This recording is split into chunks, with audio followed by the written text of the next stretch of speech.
नमस्कार दोस्तों, आपका स्वागत है इजी टेक क्लास की इस एक और वीडियो में। और ये है कंप्यूटर क्लास डे 19 और एमएस वर्ड का पार्ट 8। ठीक है, तो आज की इस क्लास में हम एमएस वर्ड में बेसिकली व्यू टैब के बारे में सीखने वाले हैं कि इसके अंदर जो भी ऑप्शंस हैं उनका बेसिकली क्या यूज़ होता है एमएस वर्ड में। ठीक है, हालांकि ये जो टैब है और इसके अंदर जो आपको ऑप्शंस दिख रहे हैं, इनका डॉक्यूमेंट क्रिएशन में या डॉक्यूमेंट एडिटिंग में कोई यूज़ नहीं होता है। ठीक है, इनका बेसिकली यूज़ ये है कि आप अपने डॉक्यूमेंट को डिफरेंट डिफरेंट वे में देख सकते हैं। ठीक है, यानी अलग-अलग तरह से अपने डॉक्यूमेंट को व्यू कर सकते हैं।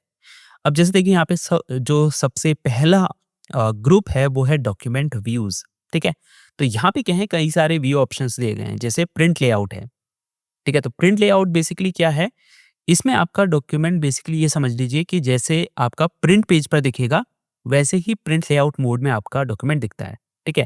यानी अगर आपको अपने डॉक्यूमेंट को प्रिंट करना है, ठीक है? उसका प्रिंट आउट निकालना है, तो आप यहीं से इस प्रिंट लेआउट मोड में आकर देख सकते हैं कि आपका जो मार्जिन है वो कितना छूटेगा, किस तरह से आपकी डॉक्यूमेंट की फॉर्मेटिंग दिखने वाली है प्रिंट पर।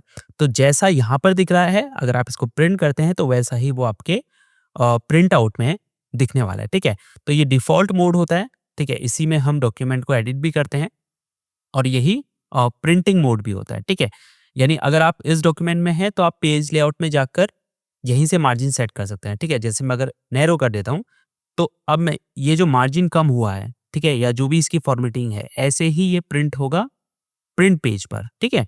तो प्रिंट लेआउट मोड बेसिकली आपको ये दिखाता है कि आपका जो डॉक्यूमेंट है वो प्रिंट होने पर कैसा दिखेगा। ठीक है? यानी उस पेपर पर कैसा दिखेगा। दूसरा मोड आ जाता है इसमें आपका फुल स्क्रीन रीडिंग मोड। ठीक है? तो अगर आपको सिर्फ डॉक्यूमेंट को पढ़ना है, ठीक है? उसमें एडिटिंग वगैरह नहीं करनी है, आपके पास कोई असाइनमेंट है, कोई पीडीएफ है जिसे आप सिर्फ रीड करना चाहते हैं, तो आप इस मोड में आ सकते हैं। ठीक है? तो यहाँ पे आप जो है इस तरह से पूरे डॉक्यूमेंट को रीड कर सकते हैं। यहाँ पे आपको कोई भी टूल बार का ऑप्शंस नहीं मिलते, ठीक है? सिर्फ एक सिंपल सा पेज दिख रहा है, उसमें आपका डॉक्यूमेंट है, आप आसानी से रीड कर सकते हैं। यहाँ पे कुछ ऑप्शंस भी होते हैं, जैसे मैं अगर व्यू ऑप्शन पे क्लिक करता हूँ, तो आप इस तरह से जैसे शो 2 पेजेस, अगर आपको 2 पेजेस शो करने हैं, ठीक है? इस तरह से, या फिर आपको अगर टेक्स्ट का साइज़ इंक्रीज़ करना है, तो वो आप इंक्रीज़ कर सकते हैं, ठीक है? मतलब बेसिकली पूरा रीडिंग के लिए है, ठीक है? अगर आप इसमें अभी मैं इसमें टाइपिंग नहीं कर सकता, अगर आप अलाउ टाइपिंग करना चाहते हैं, तो यहाँ से आप टाइपिंग भी इसमें कर सकते हैं फिर, ठीक है? तो बेसिकली अगर आपको कोई डॉक्यूमेंट रीड करना है, तो आप इस तरह से रीड कर सकते हैं उसे। जो भी ऑप्शंस, जो टूल्स हमें ऊपर दिखते हैं, वो सारे हट जाते हैं और सिर्फ़ एक रीडिंग मोड आपका ओपन होता है, ठीक है? तो यहाँ से क्लोज़ पर क्लिक करके मैं इसे क्लोज़ कर दूँगा। उसके बाद जो तीसरा डॉक्यूमेंट व्यू ऑप्शन है, वो है वेब लेआउट, ठीक है? इसमें क्या होता है बेसिकली कि अगर मैं इसमें क्लिक करता हूँ, तो ये बेसिकली एक वेब पेज के रूप में दिखता है, ठीक है? तो अगर आप डॉक्यूमेंट या आर्टिकल इसलिए क्रिएट कर रहे हैं क्योंकि आपको उसको ऑनलाइन वेबसाइट में डालना है, तो उस केस में आप क्या कर सकते हैं, वेब लेआउट मोड से ये देख सकते हैं कि ये जब मैं इसको ऑनलाइन डालूँगा तो ये किस तरह से एक वेब पेज के रूप में दिखेगा, ठीक है? उसके बाद का जो ऑप्शन है वो है आउटलाइन। तो इसमें क्या होता है कि आउटलाइन आउटलाइन के फॉर्मेट में आपका डॉक्यूमेंट दिखता है, ठीक है? यानी इसमें जो हेडिंग्स है या टाइटल है जो और जो सब हेडिंग्स है वो आपको दिखाई देती है इस तरह से, ठीक है? तो इसमें आप क्या कर सकते हैं, जैसे आपको किसी हेडिंग को मिनिमाइज़ करना है, ठीक है? छोटा करना है, तो आप माइनस पे क्लिक करिए। इस तरह से वो हेडिंग का जो कंटेंट है वो हाइड हो जाएगा, सिर्फ़ हेडिंग दिखाई देगी, ठीक है? और इस तरह से आप कर सकते हैं, ठीक है? तो ये बेसिकली ये है कि अगर आपको किसी एक पोर्शन को ही पढ़ना है या उस पे एडिटिंग करनी है, तो आप बाकी पोर्शन जो हैं डॉक्यूमेंट के, उनको मिनिमाइज़ कर सकते हैं, ठीक है? इस तरह से। और एक और चीज़ इसमें कि आप अगर मान लीजिए कोई पार्ट को आप मूव करना चाहते हैं, फॉर एग्ज़ाम्पल मैं इस वाले पार्ट सी को मूव करना चाहता हूँ, तो मैं क्या करूँगा, मैं इस पे क्लिक करके, ठीक है, लेफ्ट क्लिक को होल्ड रखूँगा और इस तरह से ड्रैग करके मैं इसे, मान लीजिए मुझे यहाँ पे डालना है, तो मैं इसे यहाँ डाल सकता हूँ, इस तरह से, ठीक है? तो बेसिकली ये आउटलाइन एक स्ट्रक्चर आपको दिखाता है, हेडिंग, सब हेडिंग्स जो भी हैं उसके रूप में, ठीक है? जो ये वाला लेआउट मोड है, ठीक है? Outline mode. उसके बाद आ जाता है ड्राफ्ट। तो ड्राफ्ट में बेसिकली क्या है कि इसमें आप अगर क्विकली एडिट करना चाहते हैं, तो वो कर सकते हैं। जैसे अगर मैं इसको प्रिंट लेआउट में करूँ, ठीक है? तो यहाँ पे देखिए ये जो हेडर है और फिर फुटर है, ठीक है? ये चीज़ें शो होती हैं।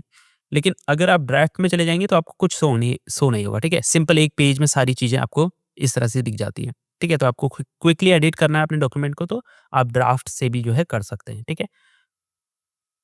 तो हम वापस से इसको प्रिंट लेआउट में कर देते हैं। उसके बाद आपका आ जाता है रूलर, ठीक है? स्वाइप फीचर्स यहाँ पे आपको व्यू टैब में मिलते हैं, तो रूलर अगर आपको शो करना है, तो आप इस पर टिक करेंगे, तो उसके बाद आपको ये जो रूलर है ये दिखाई देगा ऊपर, ठीक है? तो रूलर से बेसिकली क्या है, आप जो मार्जिन है इसको टेक्स्ट के बेसिकली पैराग्राफ के इंडेंट को छोटा-बड़ा कर सकते हैं, ठीक है? जैसे ये पैराग्राफ यहाँ पर से स्टार्ट हो रहा है, ठीक है? अगर मैं चाहता हूँ कि भाई ये थोड़ा-सा लेफ्ट से स्टार्ट हो, यानी यहाँ से स्टार्ट होकर, ठीक है? तो उस केस में हम क्या कर सकते हैं, इस तरह से मैंने यहाँ क्लिक किया और मैं यहाँ से इसके इंडेंट को इस तरह से बढ़ा सकता हूँ, ठीक है? या अगर बैक से भी मुझे कम करना है तो मैं यहाँ से करके इस तरह से इसका इंडेंट कम या ज़्यादा कर सकता हूँ, ठीक है? और यहाँ से अगर मुझे कम करना है ऊपर से तो मैं यहाँ से भी कर सकता हूँ वर्टिकली जो टॉप मार्जिन है इसका, ठीक है? इस तरह से नीचे को लेके इसका टॉप मार्जिन हम बढ़ा या घटा सकते हैं, ठीक है? इस तरह से। ऐसे ही बॉटम में करना चाहें तो यहाँ से भी कर सकते हैं, ठीक है? इस तरह से हम कर सकते हैं। तो ये है रूलर का यूज़, ठीक है? उसके बाद ग्रिड लाइन आ जाती है, ठीक है? तो ग्रिड लाइन इस तरह से बैकग्राउंड में आपको शो होती है। अगर आप प्रिंट करेंगे तो ये प्रिंट में नहीं शो होगी, ठीक है? ये सिर्फ़ यहाँ पर जब आप एमएस वर्ड में होते हैं तो आपको शो होती है, ताकि आप जो है अपने अगर आपको मार्जिन देखना है कि कहाँ पे मार्जिन ख़त्म हो रहा है, ठीक है? ऑब्जेक्ट्स वगैरह को सही तरीके से सेटल करना है या ऑर्गेनाइज़ करना है, तो उस केस में आप मार्जिन देख कर कि हाँ भाई कहाँ पे मार्जिन खत्म हो रहा है, तो उस तरह से अपने डॉक्यूमेंट को आप उसका मार्जिन वगैरह सेट कर सकते हैं, ठीक है? तो ये ग्रिड लाइन हो गई। उसके बाद डॉक्यूमेंट मैप आ जाता है, ठीक है? तो डॉक्यूमेंट मैप में क्या होता है कि अगर मान लीजिए आपके पास बहुत बड़ा डॉक्यूमेंट है, ठीक है? बहुत पेजेस का डॉक्यूमेंट है, उसमें कई सारी हेडिंग्स है, सब हेडिंग्स है, ठीक है? तो उस केस में आप क्या कर सकते हैं, एक साथ डॉक्यूमेंट में जो भी आपके मेन पार्ट्स हैं, हेडिंग, सब हेडिंग है, उनको यहाँ पे एक साथ देख सकते हैं, ठीक है? मतलब एक आउटलाइन में आपको दिख जाता है, जैसे एक समरी होती है उस रूप में आपको दिखता है। तो अगर आपको यहाँ जाना है तो सिंपली इस पर क्लिक कीजिए, तो आप इस पार्ट में पहुँच जाएँगे, यहाँ जाना है, जहाँ भी जाना है, क्लिक करके इसमें जा सकते हैं, ठीक है? तो ये होता है डॉक्यूमेंट मैप। ये बेसिकली क्या करता है कि पूरा मैप दिखा देता है आपके डॉक्यूमेंट का, ठीक है? उसके बाद थंबनेल आ जाता है, तो अगर आपको इस तरह से जो पेजेस हैं उनको थंबनेल के रूप में देखना है तो आप देख सकते हैं, ठीक है? और उनके बीच में मूव भी कर सकते हैं अगर आपके पास बहुत ज़्यादा पेजेस हैं डॉक्यूमेंट में, ठीक है? तो ये भी नेविगेशन का एक अच्छा तरीका है कि क्विकली आप अपने पेजेस के बीच में मूव कर सकते हैं, बजाय कि आप इस तरह से ड्रैग करें, ठीक है? मतलब स्क्रॉल करके जाएँ। तो ये आप ऑन कर सकते हैं अगर आप डॉक्यूमेंट में काम कर रहे हैं तो, ठीक है? ये बहुत यूज़फुल ऑप्शंस होते हैं, तो इसको अभी फ़िलहाल हम हाइड कर देते हैं। उसके बाद ज़ूम ग्रुप है, ठीक है? तो अगर आपको अपने डॉक्यूमेंट को ज़ूम करना है, ज़ूम इन, ज़ूम आउट करना है तो आप यहाँ से कर सकते हैं, यहाँ पे कई सारे ऑप्शंस हैं। हालाँकि आपको नीचे भी ऑप्शन मिलता है, ठीक है? इस तरह से आप प्लस पे क्लिक करेंगे तो ये ज़ूम होगा, ज़ूम आउट होगा इस तरह से, ठीक है? तो ये चीज़ें आप कर सकते हैं। तो अभी हम इसे 1 पेज करेंगे, ठीक है? तो जैसे अब मैं इसको 100% ज़ूम करना चाहता हूँ, जैसे अभी ये 45% है, तो यहाँ से मैं 100% पे क्लिक करके इसको 100% ज़ूम कर सकता हूँ, ठीक है? या यहाँ पर क्लिक करके मैं यहाँ से जो ज़ूम परसेंटेज है वो सिलेक्ट कर सकता हूँ। जैसे 200 करना है, पेज विड्थ को ज़ूम करना है, ठीक है? होल पेज, तो यहाँ से आप सिलेक्ट कर सकते हैं। जैसे 200% करूँगा तो ये 200% ज़ूम हो जाएगा, ठीक है? तो वापस हम इसे 100% कर देते हैं। 1 पेज में अगर आपको अपना डॉक्यूमेंट देखना है तो सिर्फ़ 1 पेज पर आप क्लिक करेंगे तो इस तरह से 1 पेज में दिखाएगा, ठीक है? 2 पेज में क्लिक करेंगे तो इस तरह से 2 पेजेस में आपका डॉक्यूमेंट शो करेगा, ठीक है? पेज विड्थ में आपको देखना है पूरी पेज की विड्थ बड़ी में, तो इस तरह से आप देख सकते हैं, ठीक है? तो अभी हम इसको 100% कर देते हैं। उसके बाद आपका न्यू विंडो आ जाता है, ठीक है? तो अगर आपको आप इस पे क्लिक करते हैं फॉर एग्ज़ाम्पल, ठीक है? तो क्या होगा, यही डॉक्यूमेंट एक न्यू विंडो में आपका ओपन हो जाएगा, ठीक है? जैसे आप न्यू विंडो पर क्लिक करते हैं तो सेम डॉक्यूमेंट न्यू विंडो में ओपन हो जाता है इस तरह से, ठीक है? तो अगर आपको कंपैरिज़न करना है या अलग-अलग तरह से अलग-अलग पार्ट्स को एडिट करना है तो आप इसका यूज़ भी कर सकते हैं, ठीक है?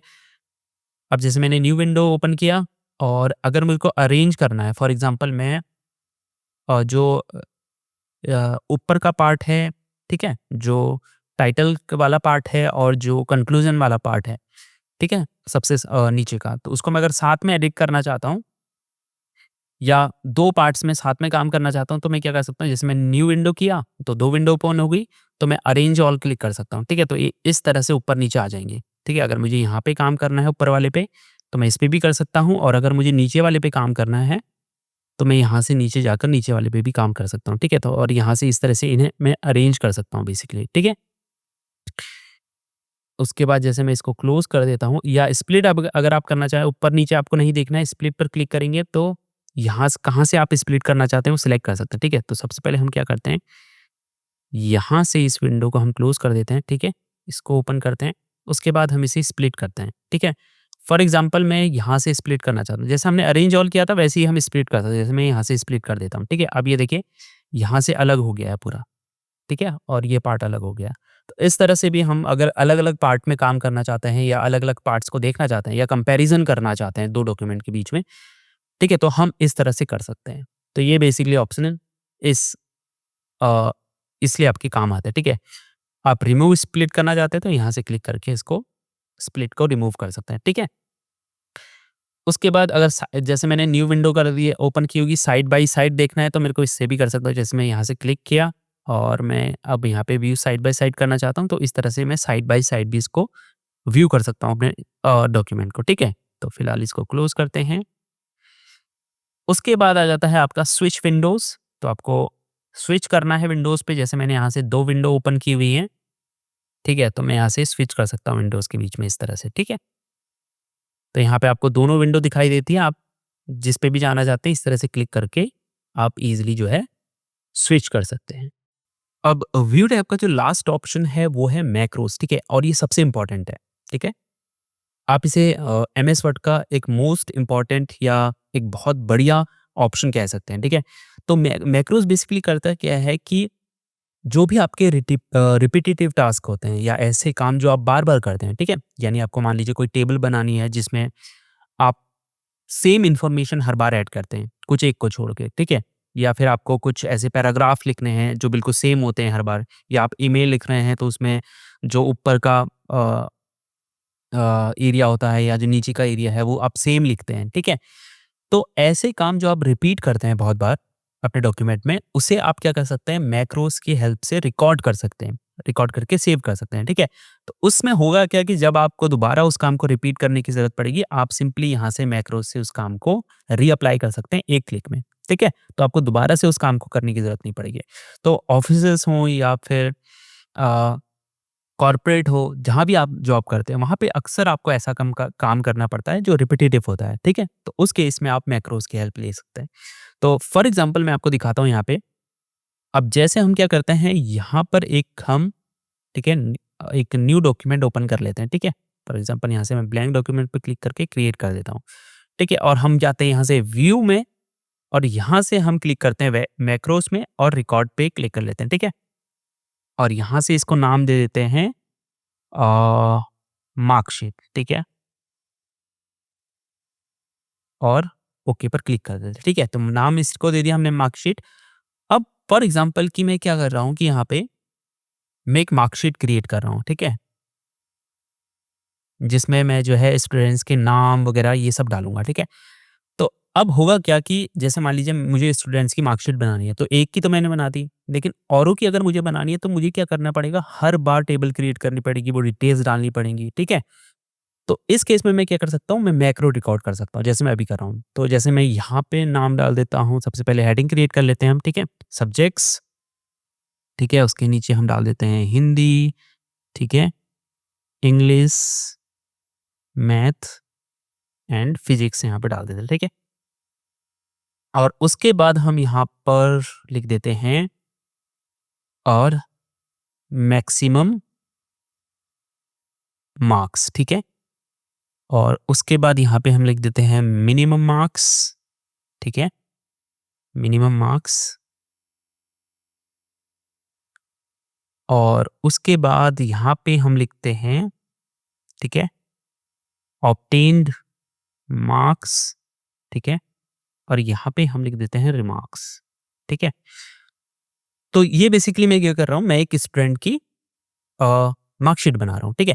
अब उसमें क्या है मार्कशीट में ये डिटेल्स तो आपको हर में सेम डालनी पड़ेगी, जैसे सब्जेक्ट्स की डिटेल्स है और ये ऊपर की हेडिंग है और यहाँ पे जो नंबर है, ठीक है? ये तो आपको हर मार्कशीट में सेम डालने पड़ते हैं, ठीक है? ऐसा नहीं होता कि हर स्टूडेंट की अलग होगी, ठीक है? जैसे यहाँ पे मैं मैक्सिमम मार्क्स डाल रहा हूँ तो सबके ही 100 होते हैं, ठीक है? तो ये डिटेल सेम ही होती है। ये मुझे अगर मैं मैक्रो रिकॉर्ड नहीं करता हूँ तो मुझे हर बार क्या होगा, ये सारी डिटेल्स पूरी टेबल बिल्कुल बनानी पड़ेगी और ये सारी डिटेल डालनी पड़ेगी, ठीक है? तो यहाँ पे मिनिमम मार्क्स, ठीक है? इस तरह से। और ऑप्ट-इन मार्क्स और रिमार्क्स ये मैं बाद में हर किसी में अलग डाल देता हूँ, ठीक है? तो ये मैंने रिकॉर्ड कर लिया मैक्रो। उसके बाद मुझे क्या करना है, जितना भी मुझे काम रिपीट करना है उसको मुझे पहले रिकॉर्ड कर लेना है, ठीक है? जो मैं हर बार रिपीट करता हूँ उसको रिकॉर्ड कर लिया, ठीक है? अब मैं यहाँ से व्यू टैब में जाता हूँ और फिर मुझे यहाँ पे जाके स्टॉप रिकॉर्डिंग पर क्लिक करना होगा, ठीक है? या आप पॉज़ कर सकते हैं अगर आपको कुछ काम, मान लीजिए मैं यहाँ पे ऑप्ट-इन मार्क्स और रिमार्क्स भी डालता हूँ लेकिन मैं उसको रिकॉर्ड नहीं करना चाहता, तो मैं उस उतने देर के लिए इसको पॉज़ कर सकता हूँ, ठीक है? तो हम स्टॉप रिकॉर्डिंग करेंगे, तो अभी रिकॉर्डिंग स्टॉप हो चुकी है। अब अगर मुझे दोबारा जो मैंने मैक्रो रिकॉर्ड किया है इसको रीअप्लाई करना है, तो मैं क्या करूँगा, यहाँ से मैं ब्लैंक डॉक्यूमेंट क्रिएट कर लेता हूँ। व्यू में जाता हूँ और यहाँ से मैक्रोज़ पे क्लिक करके व्यू मैक्रो, और फिर यहाँ से देखिए यहाँ पे मार्कशीट का एक मैक्रो क्रिएट है। मेरे को इसको सेलेक्ट करना है क्लिक करके और रन कर देना है, ठीक है? तो ये सिंपली यहाँ पे जो मैंने मैक्रो रिकॉर्ड किया था वो यहाँ पे आ जाएगा, ठीक है? तो इस तरह से आप क्या कर सकते हैं, जो भी काम आप रिपीट करते हैं, आपको बार-बार करना पड़ता है, उसको आप मैक्रो के थ्रू रिकॉर्ड कर सकते हैं। यहाँ से आपको रिकॉर्ड मैक्रो करना है और उस काम को करना है सिंपली, ठीक है? जैसे हम स्क्रीन रिकॉर्डिंग करते हैं, तो ये बेसिकली स्क्रीन रिकॉर्डिंग की तरह ही होता है, ठीक है? आपको रिकॉर्ड मैक्रो पर क्लिक करना है और काम करना है। उसके बाद आपको मैक्रो को स्टॉप कर देना है और जब भी आपको रीअप्लाई करना है तो मैक्रो पे क्लिक करना है, व्यू मैक्रो में जाना है और यहाँ से उस मैक्रो को सेलेक्ट करना है, रन कर देना, ठीक है? तो वो मैक्रो आपका आ जाएगा, ठीक है? इस तरह से। सो होपफुली इस वीडियो की हेल्प से आप जो है व्यू टैब में जो भी ऑप्शंस हैं उनका क्या यूज़ होता है एमएस वर्ड में, उस बारे में सीख गए होंगे। मेनली यूज़ यही है कि आप एक तो डिफरेंट व्यू में डॉक्यूमेंट को देख सकते हैं, जैसे यहाँ पे कई सारे डॉक्यूमेंट व्यू दिए गए हैं, ठीक है? उसके बाद यहाँ पे कंपैरिजन के लिए भी आपको ऑप्शंस मिलते हैं, ठीक है? विंडो ग्रुप में। और उसके बाद मैक्रोज बहुत यूज़फुल ऑप्शन है, ये भी आपको सीखना चाहिए। तो इस वीडियो को यहीं एंड करते हैं। नेक्स्ट क्लास से जो डे 20 होगा वहाँ से हम क्या करेंगे, हम एक्सेल को स्टार्ट करेंगे, ठीक है? तो वीडियो को यहीं एंड करते हैं। आपसे मिलते हैं कंप्यूटर क्लास डे 20 पर। तब तक अपना ख्याल रखिए। Good bye.